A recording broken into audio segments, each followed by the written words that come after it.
غامدی صاحب یہ فرمائیے کہ دجال کون ہے اور اس کے بارے میں جو احادیث میں ذکر آتا ہے صحیح تصور کیا ہے؟ یہ بات لوگ عادی بیان کرتے ہیں. میں تھوڑا سا اس کا پس منظر آپ سے عرض کر دوں.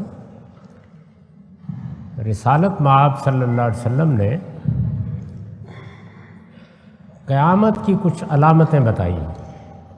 قیامت کب آئے گی، دنیا کب ختم ہوگی، یہ زمین و آسمان کب نئے زمین و آسمان میں تبدیل کر دیے جائیں گے، اس کا وقت اللہ تعالیٰ نے کسی کو نہیں بتایا. چنانچہ ایک بڑی مشہور حدیث ہے، آپ میں سے بہت سے لوگوں نے سن رکھی ہوگی، بلکہ شاید حدیث کے پورے ذخیرے میں وہ سب سے نمایاں حدیث ہے. اس میں یہ واقعہ بیان کیا گیا ہے کہ جبریل امین ایک موقع پر انسانی صورت میں رسالت مآب صلی اللہ علیہ وسلم کی خدمت میں آئے اور انہوں نے آ کے کچھ سوالات کیے. صحابہ کی مجلس میں وہ آ گئے اور انہوں نے آ کے آپ سے کچھ سوالات کیے، اور جب وہ سوالات کر کے چلے گئے اور لوگوں نے اپنے تعجب کا اظہار کیا کہ یہ کون صاحب تھے، تو رسول اللہ صلی اللہ علیہ وسلم نے یہ بتایا کہ جبریل امین تھے اور اس لیے آئے تھے کہ یعلمکم دینکم، تمہیں تمہارے دین کے کچھ بنیادی حقائق بتانا چاہتے تھے. تو وہ سوالات کیے انہوں نے.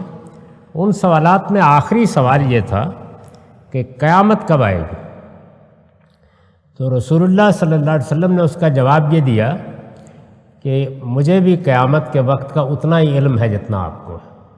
یعنی مطلب یہ تھا کہ نہ آپ جانتے ہیں نہ میں جانتا ہوں. تو انہوں نے پوچھا کہ اچھا کچھ اس کی علامتیں بتا دیجئے.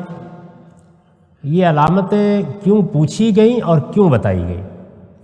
یہ رسالت مآب صلی اللہ علیہ وسلم کی بحیثیت رسول صداقت کے دلائل ہیں جو قیامت تک سامنے آتے رہیں گے.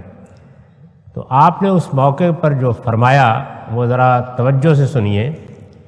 آپ نے یہ فرمایا کہ قیامت قریب آ جائے گی تو اس وقت دو نشانیاں نمودار ہوں گی. ایک یہ کہ عرب کے ننگے پاؤں ننگے بدن پھرنے والے چرواہے عمارتوں کی بلندی میں ایک دوسرے سے مقابلہ کر رہے ہوں گے. یتطاولون فی البنیان. اور دوسرے یہ کہ ان تلد الامۃ ربتہا، غلامی بحیثیت انسٹیٹیوشن کے ختم ہو جائے گی. یہ دونوں معاملات ایک ہی وقت میں ہو گئے ہیں اور اب انسان ان کو دیکھ سکتا ہے اور رسالت مآب صلی اللہ علیہ وسلم کے الفاظ کو دنیا کے سامنے مجسم ہوتے ہوئے دکھایا جا سکتا ہے.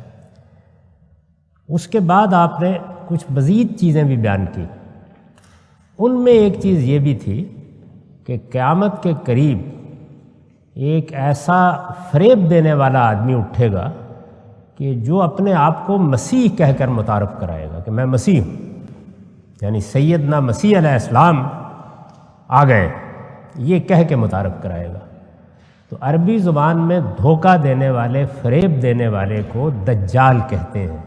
اور پورا جملہ یہ تھا کہ المسیح الدجال، یعنی وہ آدمی جو اپنے آپ کو مسیح کہے گا لیکن وہ جھوٹا اور فریب کار ہوگا.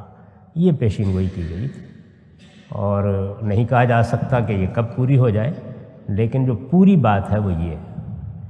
اگر آپ اس لحاظ سے دیکھیں کہ مسلمان بھی اگر آپ ان سے پوچھیں تو حضرت مسیح کے آنے کا انتظار کر رہے ہیں.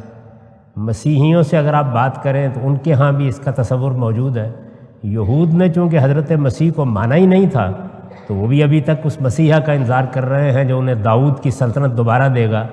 تو اس وجہ سے یہ بالکل قرین قیاس ہے کہ کوئی شخص غیر معمولی صلاحیتوں کا حامل یہ دعویٰ کر ڈالے. تو پوری بات یہ ہے کہ کوئی شخص فریب کار، دھوکہ دینے والا مسیح بن کر لوگوں کے سامنے آئے گا. یہ بات ہے وہ کہی.